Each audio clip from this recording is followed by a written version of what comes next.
హైదరాబాద్లో నోవాటెల్లో సీఎం ఎక్కిన లిఫ్ట్లో స్వల్ప అంతరాయం ఏర్పడింది.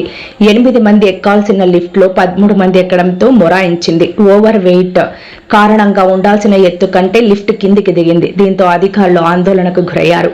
అటు హోటల్ సిబ్బంది, అధికారులు అప్రమత్తమయ్యారు. వెంటనే లిఫ్ట్ ఓపెన్ చేసి సీఎం రేవంత్ ను సురక్షితంగా బయటకు తీసుకొచ్చారు.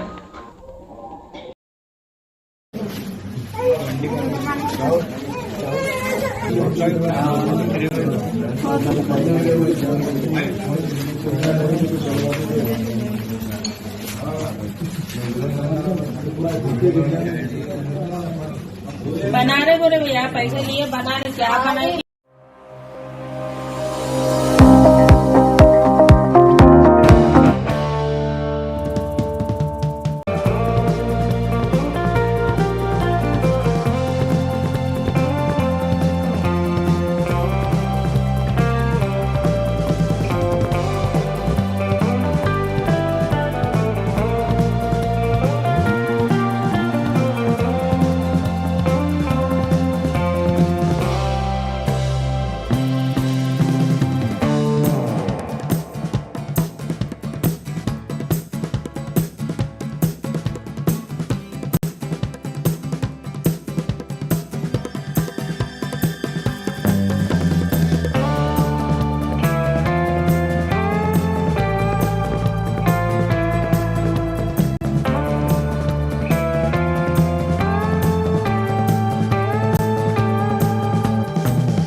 ప్రస్తుతం ఏపీ సచివాలయంలో కేబినెట్ భేటీ